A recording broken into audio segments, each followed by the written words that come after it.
Hi everyone, welcome back to my channel. If you are new here, welcome. On this channel, we talk about faith, motherhood, tech, lifestyle, and just anything good.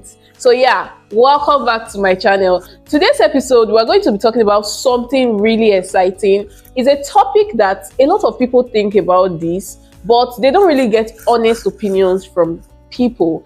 And I'm here today with a guest, and her name is Mrs. Taiwo Lugbe. So let's welcome Mrs. Taiwo Lugbe to my channel. She used to be my boss when I was an IT, and she relocated to the UK. Like, she had a great career here. So today's episode, we're going to be talking about relocating to a new country without losing your sanity. So let me leave the floor now, or let me leave the floor open for her to introduce herself and tell us more about herself. So welcome, ma. Welcome back. Welcome to my channel. Welcome to Nigeria, first of all.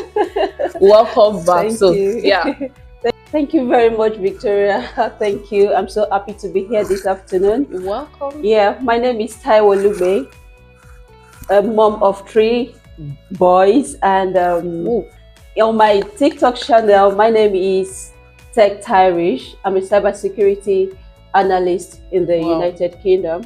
Wow. Thank you so much. I'm so happy to be here. Welcome, ma. Welcome, ma. So I have lots of questions for you, because you know, in this community we give out value. We talk about motherhood, faith, lifestyle, and tech, because I'm also into tech, you know, right? Yes. And first of all, my first question, I need to know, I'm very curious, like, you had a thriving career here, like you were in the oil and gas industry where I did my IT, and you were doing so well. I could remember them vividly. You were doing so well, your kids were doing well, and all of a sudden one day I heard that you're already in the UK. You left. Like, oil and gas business in Nigeria is like something that everybody wants to go into.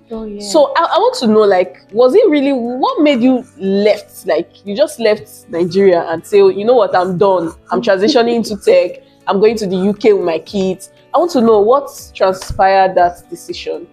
Yeah, thank you so much. That's a great question. I left Nigeria because I was stagnant in my career.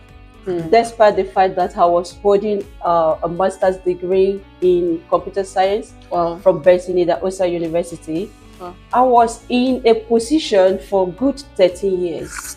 No promotion? No promotion, nothing. I told my husband, okay, let's conclude this way. I used this good 13 years to train up the kids, you know.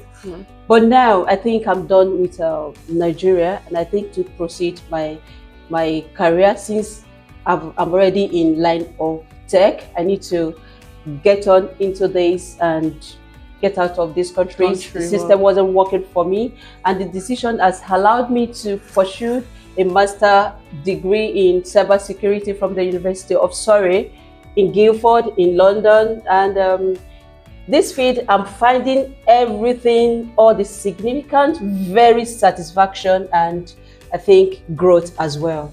It's been amazing. Wow. That's a very hard decision to make, because, to be honest, being that I've also been in the oil and gas space, a lot of people get really comfortable with, oh, I have a great pay, the work is not so stressful, and so why would I even leave for growth? So I must commend your efforts, to be honest. This is a very bold step. And this leads me to my next question. I know you're a mom of 3 boys. How were you able to cope transitioning into a new country where probably, oh, your family are not even there, or you didn't have friends, or you didn't have the community? You know, we have a great community here in Nigeria. So living Nigeria with your kids, how were you able to balance the whole process? And with your schooling, because you told me now that you even did your master's in cybersecurity. So how were you able to balance it with being a mom? Thank you very much. It wasn't easy from the beginning, but as life may have it over there in the UK, and transitioning into a new country entirely was a much smoother experience than it could ever been. And thanks so much to the incredible support from my husband, Engineer Franklin Lugbe. You know, he's so wonderful in this moving into another country. And thanks so much to my close friends and instrumentally helping from settling into another country entirely. It wasn't easy, and for the fact that my children are older and they are independent on their own. No. Anytime I'm going for lectures or going for work, I have to make sure the day is being settled in the aspect of making their food and all. For the fact that they are able to manage themselves, this helped me so much. And there's some common uncertainty that will definitely pop up. But especially for career women in tech, and especially for those in tech, it's so amazing for you to just know this is what I need to do and place everything, on where it should be. I think you're good to go with that. Okay, so with the points now that you've talked about, I got that, okay, if you want to relocate, your kids were a bit much older. And I think you had a bit of friends and community support from your husband. And so I think that makes sense. And this leads me to the next question, because I'm among the women that are sitting on the fence and scared of uncertainty of relocating. Like, I mean, I'm doing so well here, so why do you think I should relocate? And I know a lot of people watching this video are also scared of that uncertainty, especially when you already have a thriving career here. So how do we handle uncertainty, especially as moms? We have kids, and the culture is very different from Nigeria here. So how do we manage uncertainty? How do we just let's take this bold decision and go? What advice do you have for us? Yes, I'm among those who is scared of relocating. Thank you so much. You're welcome. Victoria. For those considering relocating, there are some common uncertainties that should be expected, because it's a new environment, especially for it's a new environment entirely, especially for those in tech, and in the UK, anywhere, let me say anywhere globally, especially, one have to be very, very careful. You have to put some things into consideration, especially the financial stability and the cost of living in your new environment or a new country. Yes. And number two, I will advise that the job market and the career progression is not as where you're coming from. So you should expect, something else. Like, you can't just come into a country and get a position like a team MD, or through connection, the way we do in Nigeria. No, it doesn't. I get person for there. No, it doesn't work that way. It's a process country. There are stages you need to follow. There are conditions you need to follow. There are some certifications that you need to do. And the third one I will also talk about is networking and professional connections. This is very key. This is important, especially in any field you are or in the tech industry. And the final one I will talk about is you need support systems and personal life. As for me, I really am lucky to have support from amazing friends, family that took my family as ours, and that is the person of Barrister Mrs. Ebele Iyebu. She has been so amazing when it comes to this. Shout out to her. This I cry on her shoulder anytime I'm down, I'm stressed on this aspect of it. So please make sure you have your support. It's very, very important. Thank you. Thank you, Mrs. Lugbe, for that question. Okay, so my next question is going to be, what were some cultural shock you experienced when you got to the UK? Because I know that it's a different life entirely there. It's a different way of living, and the way the way we behave we do in Nigeria now. You being a mom, you had 3 kids, what was the biggest cultural shock you experienced that you were like, are you sure this country is for me? Or why do they do things like that? Like something that you had to question and you were not comfortable with. I want to know. Oh, thank you. The biggest cultural adjustment for me was definitely the indirect communication style. Okay. Babe, it wasn't easy for me.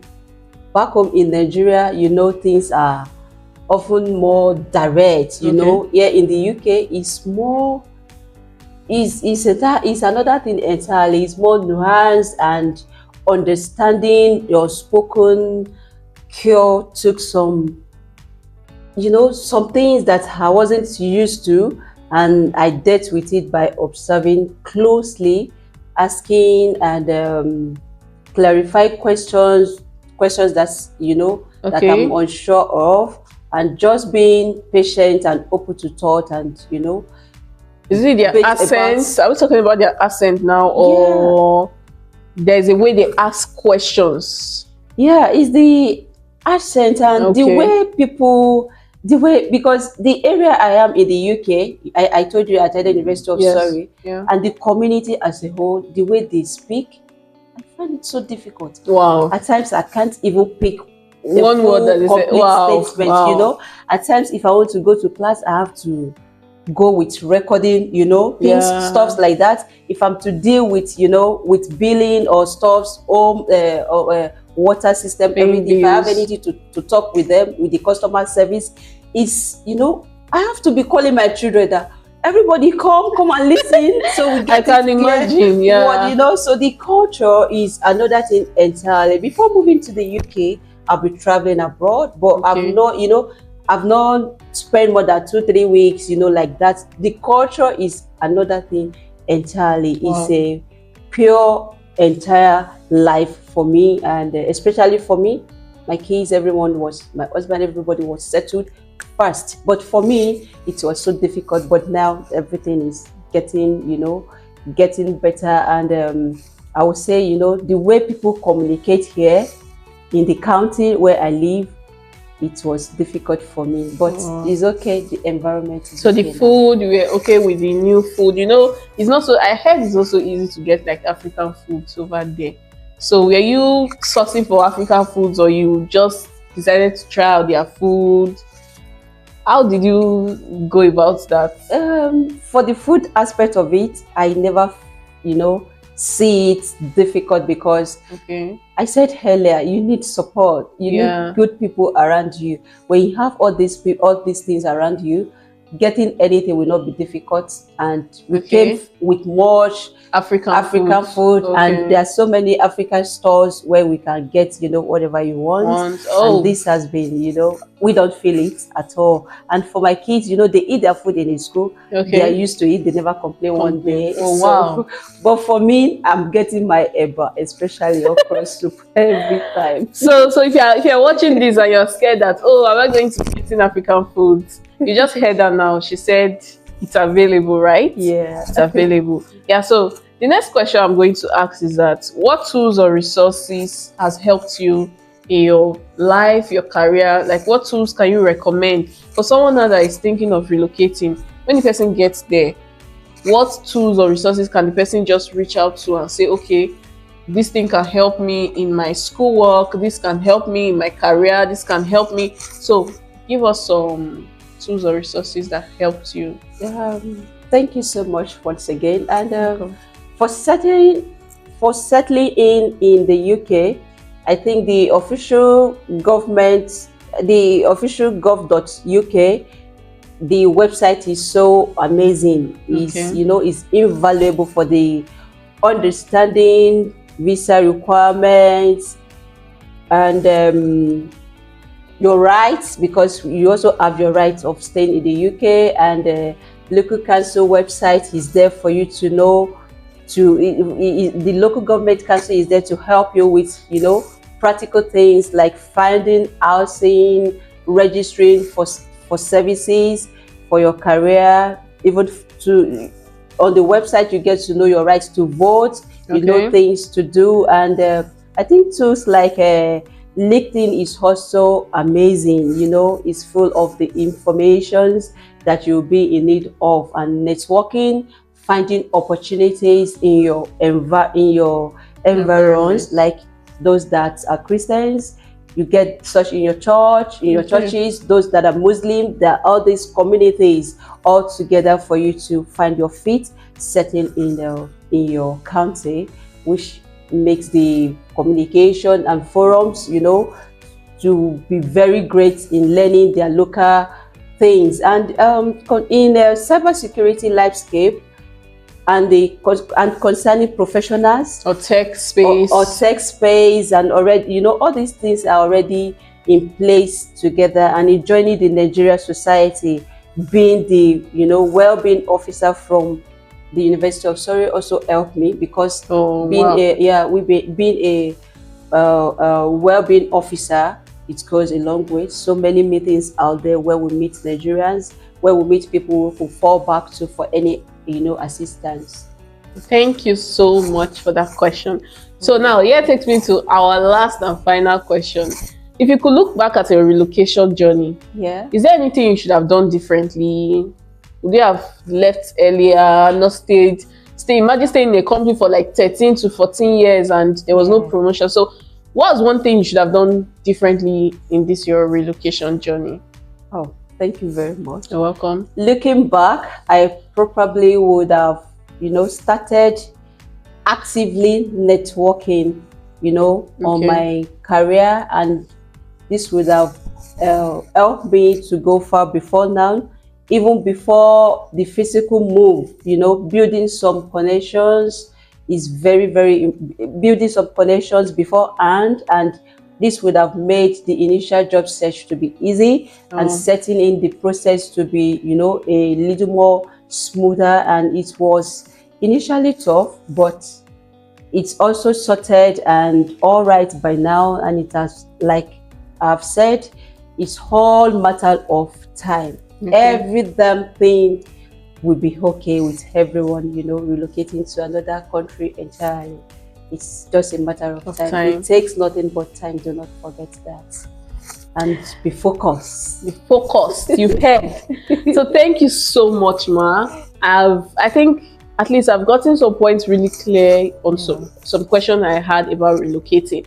And yeah, if you're watching this video, I want to say thank you for staying by till the end. I hope you've been able to learn one or two things. You've been able to get one or two information that would help you in your relocation journey. If you're still sitting on the fence, especially as a career person or you're in the tech space, I hope this video helps. So without wasting much of our time, we've come to the end of this video.